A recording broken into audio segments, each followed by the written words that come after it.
오늘은 7월 17일입니다. 오늘이 무슨 날인지 혹시 아십니까?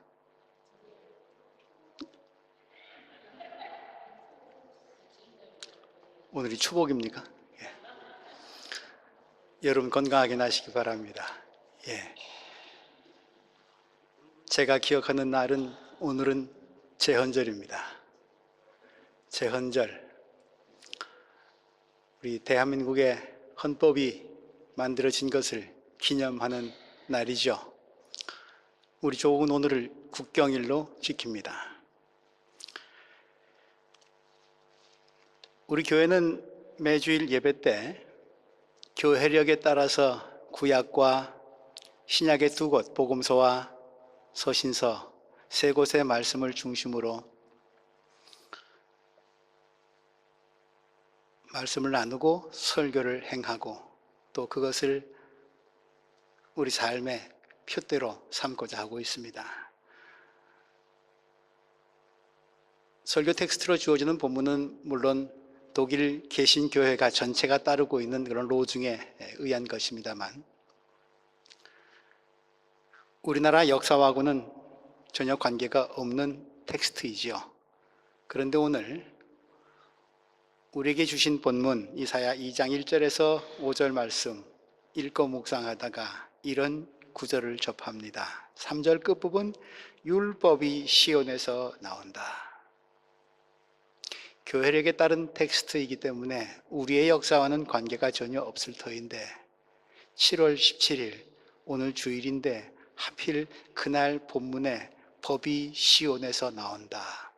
이 말씀은 저의 주의를 집중시키고도 남음이 있었습니다. 제헌절을 위해서 특별히 주신 말씀으로까지 생각이 되었습니다. 대한민국 헌법 어느 나라나 그러하겠지만 국민의 대표기관인 국회에서 만들어졌습니다. 최초로 헌법을 만든 국회를 특별히 그래서 법을 만든 국회라고 해서 제헌국회라고 합니다. 우리나라 첫 국회죠. 그런데 특이한 일은 우리나라의 제헌국회, 첫 국회의 첫 회의, 첫 회무가 기도로 시작되었다는 것 아십니까? 물론 당신 정치와 종교의 분리를 헌법에 명시하고 있지 않기 때문에 일어날 수도 있는 일이 없습니다만 그 당시 국회 속기록을 읽어드립니다. 임시의장 이승만, 대한민국 독립민주국 제1차 회의를 여기서 열게 된 것을 우리가 하나님께 감사해야 할 것입니다. 종교 사상 무엇을 가지고 있든지 누구나 오늘을 당해가지고 사람의 힘으로만 된 것이라고 우리가 자랑할 수 없을 것입니다. 그러므로 하나님께 감사드리지 않을 수 없습니다. 나는 먼저 우리가 다 성심으로 일어서서 하나님에게 감사를 드릴 터인데 이윤영 의원 나오셔서 간단한 말씀으로 기도해 주시기 바랍니다.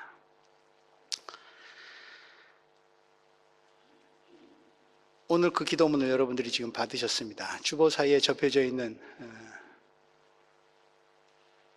종이에 그 기도문이 적혀 있습니다. 함께 읽어보도록 하겠습니다. 이 우주와 만물을 창조하시고 인간의 역사를 섭리하시는 하나님이시여 이 민족을 돌아보시고 이 땅에 축복하셔서 감사에 넘치는 오늘이 있게 하심을 주님께 저희들은 성심으로 감사하나이다. 오랜 시일 동안 이 민족의 고통과 호소를 들으시사 정의의 칼을 빼서 일제의 폭력을 굽히시사 하나님은 이제 세계 만방의 양심을 움직이시고 또한 우리 민족의 염원을 들으심으로 이 기쁜 역사적 환희의 날을 이 시간에 우리에게 오게 하심은 하나님의 섭리가 세계 만방에 현시하신 것으로 믿나이다. 첫 국회 회무를 시작하기에 앞서서 국민의 대표가 하나님을 창조주로 고백하고 있습니다. 일제하에서 신음하고 있던 백성들이 오늘 이 해방의 기쁨과 환희를, 감격을 맞이할 수 있었던 것은 전적으로 창조주 하나님의 역사 섭리 때문이라고 감사를 드리고 있습니다. 계속 읽습니다. 하나님이시여 이로부터 남북이 둘로 갈리어진 이 민족의 어려운 고통과 수치를 신원하여 주시고 우리 민족, 우리 동포가 손을 같이 잡고 웃으며 노래 부르는 날이 우리 앞에 속히 오기를 기도하나이다. 하나님이 삼천리 반도 강산을 그 전체를 가르지 아니하시고 해방조국이라고 하는 선물로 주셨지만 인간들이 남과 북으로 짜개고 갈라서 반쪽 정부를 세우게 된 것, 원통하고 부끄럽다고 죄로 고백하고 있습니다. 그리고 남과 북이 다시 하나 되는 날이 오기를 기다리며 탄원하고 있습니다. 계속 읽습니다. 하나님이시여 원치 아니한 민생에 도타는 길면 길수록 이 땅의 악마의 권세가 확대되나 하나님의 거룩하신 영광은 이 땅에 오지 않을 수 없을 줄 저희들은 생각하나이다. 원컨대 우리 조선 독립과 함께 남북 통일을 주시옵고 또한 민생의 복락과 아울러 세계의 평화를 허락하여 주시옵소서. 이 땅에서 날뛰는 악한 세력들이 저들의 음모와 간사한 꾀로 말미암아서 조국이 둘로 쪼개지고 갈라지고 백성들의 삶이 고통스럽게 되었지만 악마의 권세가 결코 하나님의 영광을 가릴 수 없다고 믿습니다. 나라의 완전 독립, 남북 통일, 나아가 세계 평화, 하오니 주여 이루어 주시옵소서 호소하고 있습니다. 이 호소가 이윤영 재헌국회의원의 호소뿐이겠습니까?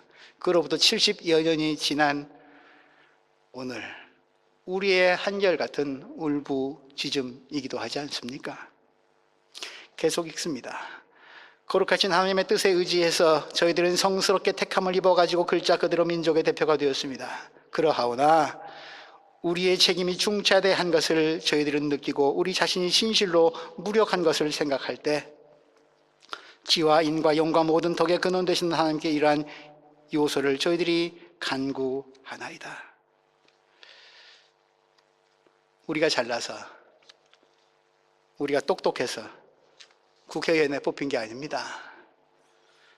무능하고 보잘것없지만 하나님이 우리를 지도자로 세워 주셨으니 우리에게 꼭 필요한 국민들을 지도함에 있어서 필요한 이 민족과 나라의 역사의 앞날을 책임진 우리에게 꼭 필요한 지혜와 인내와 용기와 덕을 갖춘 그런 사람 되게 해달라고 기도하고 있습니다.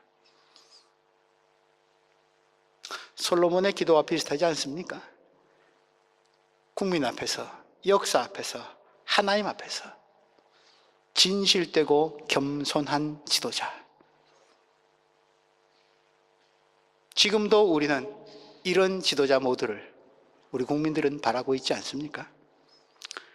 계속해서 읽습니다. 이제 이로부터 국회가 성립되어서 우리 민족의 염원이 된 모든 세계 만방이 취시하고 기다리는 우리의 모든 문제가 원만히 해결되며 또한 이로부터서 우리의 완전 자주독립이 이 땅에 오며 자손 만대에 빛나고 푸르른 역사를 저희들이 정하는 이 사업을 완수하게 하여 주옵소서. 또한 여기서 하나님이 이 회의를 사회하시는 의장으로부터 모든 의원 일동에게 건강을 주셨고 또한 여기서 양심의 정의와 위신을 가지고 이 업무를 완수하게 도와주셨기를 기도하나이다. 국가의 그리고 민족의 오늘과 내일을 의논하고 결정하는 국회라고 하는 참 귀한 기관, 이곳에서 결정하는 일에 있어서 판단하는 일에 있어서 지켜야 될 원칙, 그것은 양심이고 정의인 줄 아나이다. 그 양심과 정의의 길에서 벗어나지 않게 하여 주옵소서. 그런 결단과 헌신의 기도입니다. 그러나 그 길에서 벗어나기 참 쉬우니 우리의 약함을 아시는 주여 우리를 도와주옵소서. 함께하여 주옵소서. 의원의 기도가 가슴에 꼽힙니다. 완전 자주 독립과 자손 만대에 이르는 푸르른 역사. 이 기도의 제목은 아직도 완전히 풀지 못한 우리 민족의 숙제 아닙니까? 그렇다면 우리 또한 같은 기도를 오늘 다시 드려야 될 필요가 있지 않습니까? 마지막 문장입니다. 역사의 첫걸음을 걷는 오늘의 우리의 환희와 우리의 감격에 넘치는 이 민족적 기쁨을 다 하나님에게 영광과 감사를 올리나이다. 이 모든 말씀을 주 예수 그리스도 이름 받들어 기도하나이다. 아멘. 이런 벅찬 역사적 과제와 임무를 수행하는 데 있어서 모든 권세와 영광 오직 하나님께만입니다. 인간의 탐욕이, 인간의 야망이 거기에 함께 자리하거나 깃들일 수 없습니다. 오직 주님께만 영광입니다. 예수 그리스도께서 가르쳐 주신 주기도문의 마지막 구절과 너무도 닮지 않았습니까?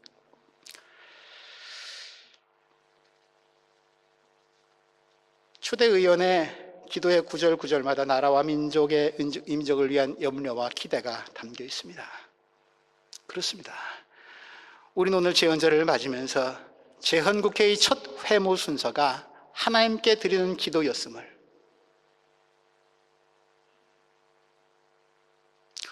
기억해야 한다고 생각합니다. 남한만의 단독 정부 수립 이후 분단 체제를 극복하지 못하고 있는 오늘의 대한민국의 지도자들, 조선민주주의 인민공화국의 지도자들, 저들 또한 선대를 본받아서 일제하에 신음하던 우리 백성들에게 해방 조국을 선물하기 위해서 저 만주벌판에서 그리고 지하에서 감옥에서 신음하며 싸웠던 선배들의 역사, 그리고 어렵게 시작했던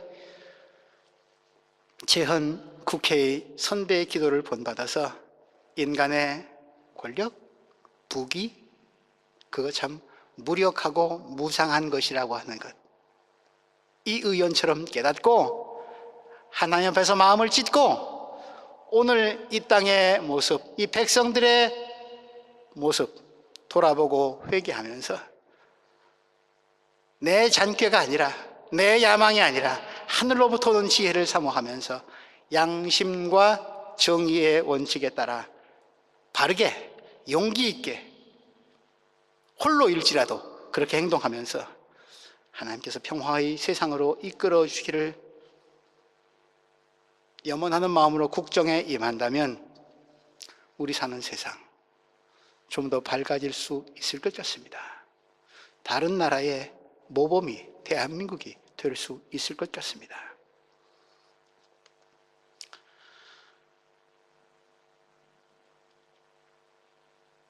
이스라엘에도 저들의 국가적 민족적 운명이 풍전등화와 같을 때 하나님 앞에 무릎 꿇고 하나님께 간구하면서 하나님으로부터 오는 지혜를 간구하며 하나님의 평화를 백성들에게 절절하게 호소하고 선포한 사람이 있었습니다. 그가 이사야입니다. 이사야는 그가 예언자로 불리움 받을 때 당시 이스라엘의 모습을 그의 예언서 곳곳에서 보여주고 있습니다. 오늘 여러분들 받으신 주보 오른쪽 면 한번 보시기 바랍니다. 그들의 땅에는 은과 금이 가득하고 보화가 셀 수 없이 많습니다. 그들의 땅에는 군마가 가득하고 병거도 셀 수 없이 많습니다. 이사야 2장 7절 말씀입니다. 오늘 우리가 함께 읽은 본문 조금 뒤쪽에 나옵니다. 겉으로 보기에는 이스라엘은 풍요해 보입니다. 넉넉해 보입니다. 뭐 그렇게 문제될 것 없어 보입니다. 그런데 이사야는 그 풍요 속에서 궁핍을 봅니다. 복을 누리고 있는 것 같은데 아니, 그 복 속에 화가 깃들여 있음을 봅니다. 뭐 이런 정도, 은과 금이 가득하고 보화가 셀 수 없이 많고 군마가, 군대가, 군사력이 하늘을 찌르듯 강대하지만 그런 자신감에 넘쳐 있지만 이사야는 그 자신감 속에서 허망함을 봅니다. 인간의 교만이 하늘을 찌르는 것만 같은데, 그래서 하나님 없이도 잘 살 것만 같은 세상이라고 뻐겨대는데 이사야는 그 속에서 하나님의 심판을 봅니다. 그래서 그의 예언서 곳곳에서 이렇게 상반되는 이야기들이 읊조려집니다. 주보 오른쪽 면 참고하시기 바랍니다. 거룩하시다 거룩하시다 거룩하시다 만군의 주님, 온 땅에 그의 영광이 가득하다. 예배드리는 무리들, 또 하나님이 지으신 이 땅 거룩하다고 인정들은 하는 것 같습니다. 그렇게 말로는 되뇌 있는 것 같습니다. 그러나 그 거룩한 땅에는 이사야서 2장 8절 그들의 땅에는 우상들로 꽉 차 있고, 하나님을 거룩하다고 하면서 우상들로 땅을 꽉 채우고 그날의 인간의 거만한 우상들로 꽉 차 있다고 고발하고 있습니다. 누구를 택한다는 말입니까? 하나님이 계셔야 할 곳에 우상을 채워놓고 저들은 누구에게 기도하고 누구를 예배합니까? 이런 구절도 있습니다. 2장 11절 말씀, 그날의 인간의 거만한 눈초리가 풀이 주고 사람의 키도 거드름도 꺾이고. 심판날에 거드름과 거만한 눈초리가 꺾인다는 얘기니까 지금은 거만하고 거드름 피운다는 얘기겠죠. 근데 그렇게 잘난 인간들이 또 이율 배반적으로 어떤 짓거리를 벌이냐? 2장 8절 말씀, 그들은 제 손으로 만든 것과 제 손가락으로 만든 것들에 꿇어 엎드립니다. 으스대고 거드름 피우는 사람들이 자기들이 만든 물건 앞에서 또 머리를 조아립니다. 이런 모순이 어디 있습니까? 교만 속에서 허망함을 고발하고 있는 거죠.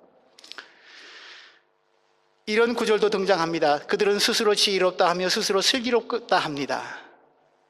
똑똑하다고 생각하는데 이사야는 또 이렇게 어긋장을 놓습니다. 소도 제 임자를 알고 나귀도 주인이 저를 어떻게 먹여 키우는지 알건만은 이스라엘은 알지 못하고 나의 백성은 깨닫지 못하는구나. 잘난 것 같은데, 굉장히 똑똑한 것 같은데, 지식이 하늘을 찌르는데, 소도 나귀도 짐승도 자기 주인을 아는데 짐승들도 아는 것을 인간들이 모르는구나. 오늘 본문 말씀입니다. 율법이 시온에서 나오며 주님의 말씀이 예루살렘에서 나온다. 삶의 질서, 온전한 것이 어디에 근거를 두어야 되는지 저들은 많은 예배를 통해서 또 들려주신 말씀을 통해서 알기는 알고 있는 것 같은데 그 예루살렘 성읍이 이런 모양이 되어버렸습니다.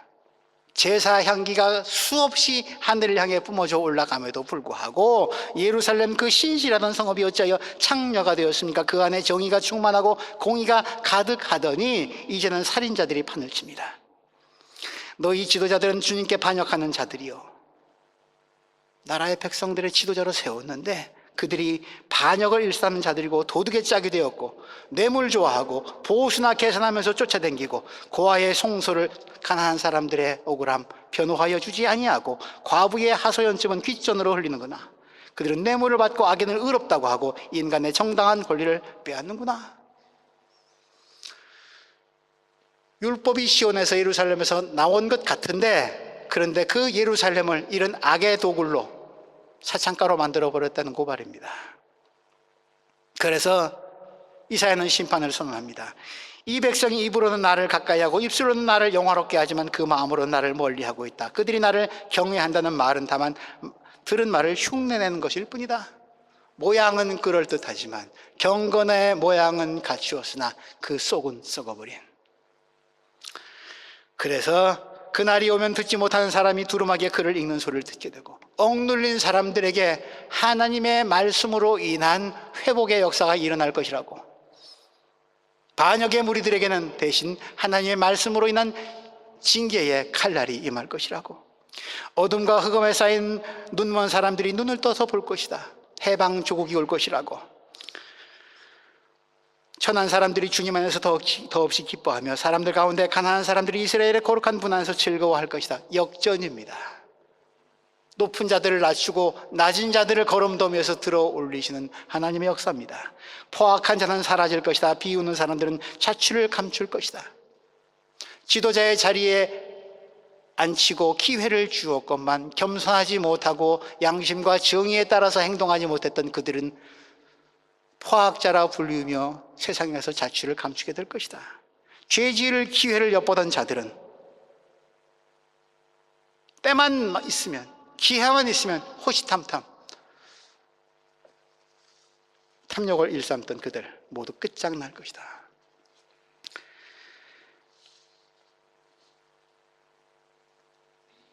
현실 속에서 이런 감춰진 이면을 보는 예언자의 어떠했겠습니까? 하나님을 바르게 예배하는 것. 근데 그 예배 드리는 자의 삶의 모습이 중심에 예배 드릴 대상으로 꽉 차있지 아니하고 엉뚱한 것으로 뒤죽박죽 뒤섞여 있는 것, 이게 신성모독입니다. 이사야는 오늘 우리 이스라엘이 어찌 이리 되었는고, 온갖 것이 다 비빔밥이 되어버렸구나, 뒤죽박죽 되어버렸구나 안타까워하고 있습니다. 깊은 영의 눈으로 보면 여전히 하나님이 지으신 세상은 아름답습니다. 그러나 또 다른 눈으로 보면 사람들의 절규와 호소, 아파하는 소리들, 하나님이 지으신 세상은 이렇게 아름다운데 왜 사람에게 맡겨진 세상, 사람이 만들어가고 있는 세상은 이렇게 두렵고 어두운가?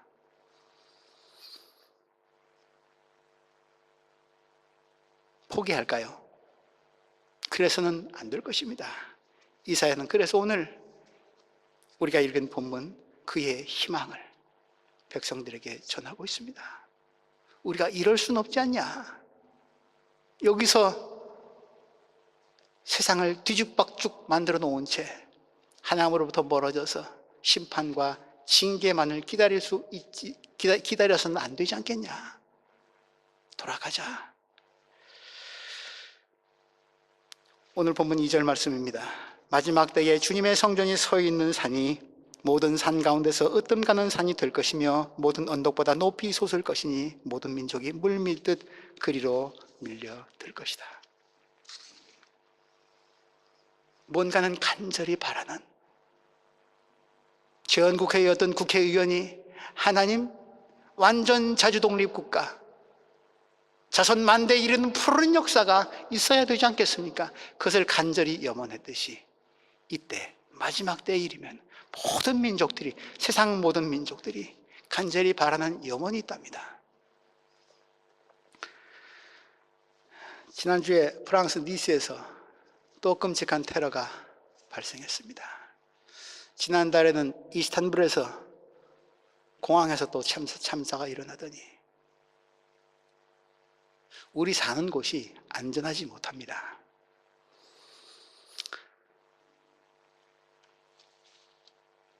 세상은 그런 원칙을 갖고 있는 것 같습니다. 평화를 어떻게 지킬 것인가? 다 평화는 좋아합니다. 평화를 위해서.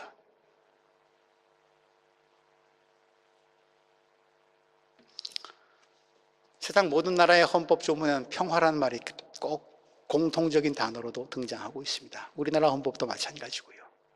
그런데 그 평화를 어떤 방법으로 이루려고 하냐? 무기만이 평화를 지킬 수 있다고 생각하고 있는 것 같습니다. 인간 역사가 그러했고 지금도 그러합니다.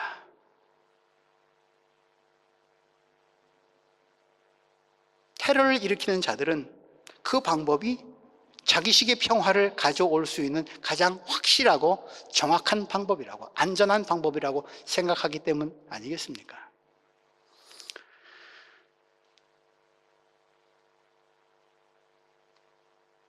우린 얼마나 교만하고 야비한지, 이율배반적인지. 살인하지 말라고 합니다. 살인을 저지르는 자는 가장 무거운 벌을 가합니다. 심지어 사형까지도 가능하죠. 살인하지 말라. 나는 살인하지 않은 사람이야. 살인죄, 가장 끔찍한 범죄라고 규정하죠. 그런데 전쟁을 일으켜 놓고는 살인을 정당화합니다. 전쟁의 명분으로는, 전쟁 상황에서는 어떤 살인도 명분을 가질 수 있습니다. 살인을 금지하고 살인자를 체포하는데 전 경찰력을 동원하면서도 전쟁을 일으켜서 온 민족을 몰살하고 내쫓는 일에 있어서는 그럴 수도 있는 일이야. 자연스럽게. 심지어 관용까지 베풉니다. 살인만 그렇습니까? 간음은 어떠합니까? 간음? 끔찍한 비윤리적, 비도덕적 행동이죠. 우리 누구도 나는 그런 부류의 인간은 안 된다고 생각합니다. 그런데 전쟁이 일어나면 간음은 정당화됩니다. 지난 6월 23일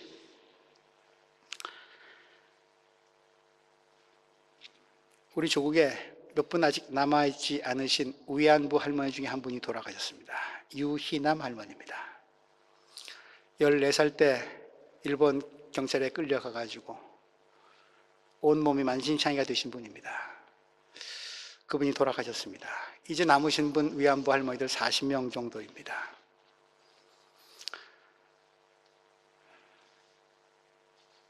전범국가에게 정당한 사과 그리고 합법적인 배상을 요구하는 수요 집회 1200여 차례가 넘었는데 이 아픈 역사 속에서 유린당한 할머니, 아니 그 당시로 말하자면 소녀였겠죠. 이 소녀의 꿈은 아직도 이루어지지 않고 있습니다. 식민지 소녀의 꿈이 무엇이었을까요? 일본 대사관 앞에 있는 소녀상에 앉아있는 그 소녀는 무엇을 바라고 있을까요?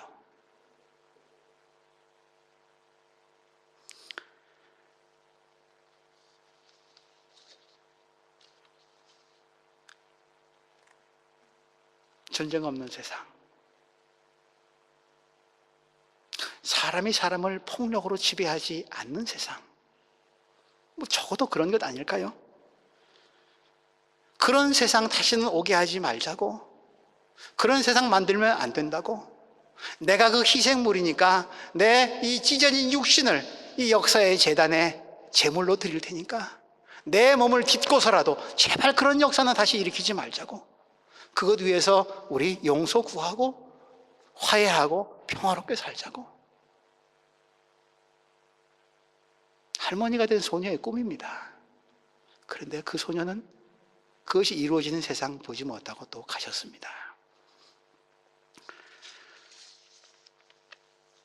희생당한 자들은 희생당한 몸뚱아리마저 저렇게 제물로 내놓는데 하나님께 예배드린다고 하는 우리는 평화를 위해서 무엇을 제물로 드리고 있습니까?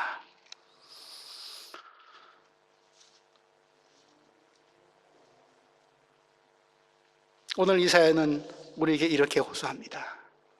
사람들이 그리워하는 게 있을 거야. 목말라 하는 거 있을 거야. 그것 찾으러 물밀듯이 몰려들 거야. 바로 거기가 하나님이 계신 곳이고 마지막 날이 되면 이런저런 수단 다 써보다가 이게 아니구나 깨닫는 그날 시온산으로 몰려들 것이라고, 하나님께로 돌아올 것이라고. 그런 하나님 나라가 임하는 날에, 도래하는 날에 희망을 얘기하고 있습니다. 3절 백성들이 모여오면서 이르기를 자 가자 우리 모두 주님의 산으로 올라가자, 야곱의 하나님이 계신 성전으로 어서 올라가자. 주님께서 우리에게 주님의 길을 가르쳐 주실 것이니 주님께서 가르치신 길을 따르자. 이 길인 줄 알았는데 이것이 평화에 이르는 길이고 이것이 인간을 행복하게 하는 길인 줄 알았는데 그게 아니었구나. 우리는 반평화 비평화 인간의 생명을 짓밟는 길을 걸어왔구나. 하나님 용서하소서 주의 길을 따르겠습니다 라고 회개하면서 그 성산에 오르는 사람들이 그날 전 세계 곳곳으로부터 몰려들 것이다. 바로 거기가 시온이다. 세상 마지막 날까지 기다리고 나서야 이 광경을 목격하게 될까요? 아니죠. 평화에 목말라하는 사람들, 지금 오늘 굶주린 사람들, 가난한 사람들, 희생당한 사람들이 찾을 곳이 있도록 하나님을 믿는 너희들아, 예배드린 너희들아, 너희들이 그 길을 열어라. 그게 율법이 시온에서 나온다는 말씀 아니겠습니까? 오늘 우리 교회는 어떤 법을 희생당한 무고한 시민들에게, 테러당한 시민들에게 어떤 생명의 길을, 평화에 이르는 길을 제시해주고 열고 있습니까? 내 비록 아프지만 힘들지만 절망스럽지만 거기만이 살 길이 있는 것 같으니 예배드리러 가자, 하나님 찾자 하면서 교회의 문을 두드립니까? 교회 공동체에 속하고 싶어 합니까? 만일 우리의 공동체가 외면당한다면, 무시당한다면 우리는 시온에 이르는 길을, 하나님의 법을 무시하는 겉만 번지르르 한 회칠한 무덤 신자일 것입니다. 율법이 시온에서 나오며 주님의 말씀이 예루살렘에서 나온다. 하나님이 구체적으로 답답해서 평화에 이르는 방법까지 알려주십니다. 4절, 주님께서 민족들 사이에 분쟁을 판결하시고 뭇 백성 사이에 갈등을 해결하실 것이니 그들이 칼을 쳐서 보습을 만들고 창을 쳐서 낫을 만들 것이며 나라와 나라가 칼을 들고 서로를 치지 않을 것이며 다시는 군사훈련도 하지 않을 것이다. 우리 적어도 이런 꿈을 가집시다. 민족들 사이의 분쟁을 하나님이 언젠가는 기필코 판결하실 것이라고, 이 어지러운 국제정세 속에서 기필코 하나님이 지혜로운 재판관이 되어서 판결하실 것이라고 하는 믿음과 확신 놓지 맙시다. 뭇 백성 사이의 갈등을 해결하실 분이 바로 주님이신 것 우리 다시 고백합시다.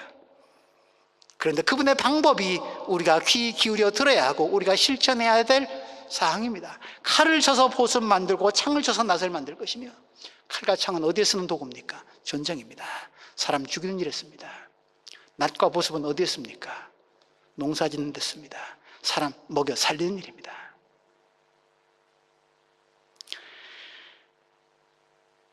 만일 네가 애써야 될 일이 있다면, 네가 싸워야 될 일이 있다면, 다른 민족과 이념과 사상이 다른 사람들과 칼과 창으로 싸우는 게 아니라 네가 진정 싸울 것이 있다면 가난과 싸워야 돼. 배고픔과 싸워야 돼. 궁핍과 싸워야 돼. 그것 없도록 세상과 한판 대결해서 하나님의 이름으로 승리해야 돼. 교회는 세상의 가난, 하나님이 아름답게 창조하신 세상을 가난으로 물들인 악의 세력에 하나님의 이름으로 전쟁을 선포하고 그들과 싸우라고 세우신 하나님 나라의 전위입니다. 먹고 살만합니까? 우리의 주인은 어떻습니까?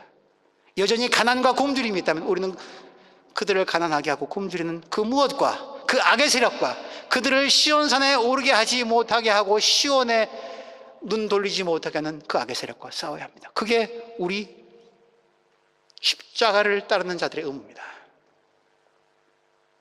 하나님이 언젠가는 민족의 분쟁과 갈등 다 해결하시겠지만 마지막 날에 이르기 전에 우리 그날이 오기만을 넉넉히 기다리지 말고, 기다려서는 안 되고, 야곱의 족속아 마지막 절입니다. 하나님의 백성들아, 그리스도인들아, 주님의 빛 가운데서 걸어가자. 우리의 행동이 요구됩니다. 우리 오늘 찬양했습니다. 겟세마네 동산까지, 피땀 흘린 그곳까지 주만 따라가겠다고. 주 따라가는 길에 복도 예비되어 있지만 진짜 복 여러분들이 얻으시려면 겟세마네 동산 거쳐야 합니다. 피땀 흘리셔야 됩니다.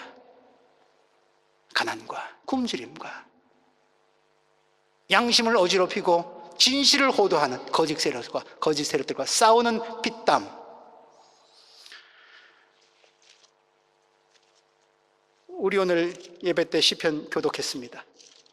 111편 7절 말씀, 하나님이 손수하신 일들 신실하고 공의로우고 주님이 지시하신 법은 모두 든든하며 영원토록 흔들리는 일이 없으니 진실과 정직으로 제정되었다. 우리 또한 진실과 정직으로 사는 일, 그게 지금은 손해볼지 몰라도 정말 흔들리지 않는 삶의 비결이라고. 그게 빛 가운데 걸어가는 야곱 족속이라고 오늘 성경은 우리에게 분명히 선언하고 있습니다. 제언절입니다. 우리 교회는 내년을 희년으로 삼고 있습니다. 모든 법은 시온에서 나온다 하셨는데 하나님이 우리 교회를 세우신 본래의 뜻은 어디 있었을까요? 우리 그 길을 이탈하지 아니하고 걸어가고 있는지 돌아볼 일입니다. 기도로 시작한 대한민국 정부는 지금 어디쯤 가고 있습니까? 야곱 족속아 주님의 빛 가운데로 걸어갔으면 좋겠다. 그렇게 하나님이 그 초대 의원의 기도를 들으신 하나님이 안타까운 마음으로 우리 민족에게 지도자들에게 혹시 호소하고 계시지는 않을까요?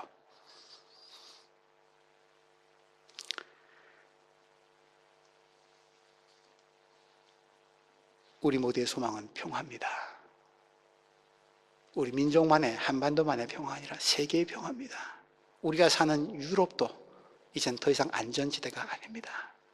평화, 샬롬, 하나님이 함께 하실 때 이루어진다고. 그것만이 우리의 소망이고 목표가 되어야 한다고 예언자는 그렇게 이야기하고 있고, 아픈 역사를 살아온 우리 주국의 백성들 무엇보다 잘 알 것입니다. 진짜 백이 평화, 그 길을 가르쳐 주시는 하나님께로 이르는 시온의 배로를 닦는 일, 그 빛 가운데로 아직 하나님을 알지 못하고 그래서 힘들어하고 더 아파하는 백성들 이끄는 일, 희년을 향해 함께 가기로 마음먹은 우리 베를린 기독교 한인교회 여러분들의 삶이 되실 수 있기를 주님의 이름으로 기원합니다. 하나님,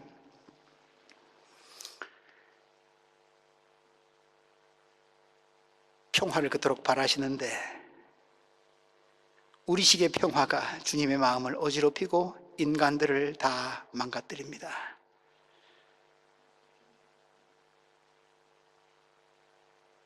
오늘 우리 주님의 법 앞에 다시 섭니다. 사랑하는 일을 위해서라면 어떤 것도 다 무너뜨리고 파헤치고 낮아지시고 죽기까지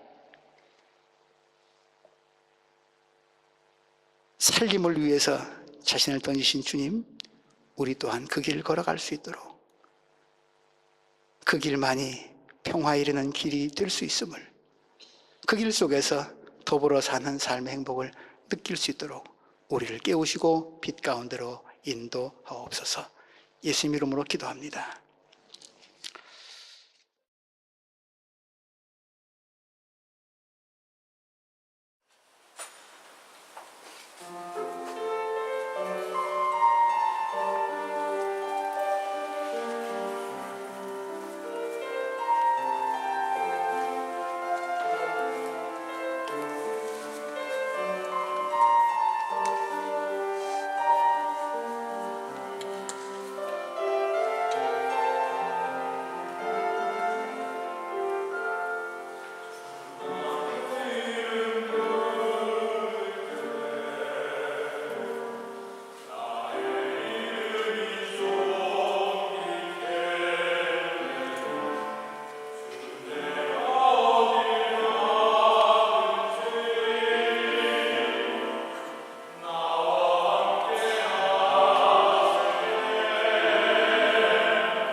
주민에게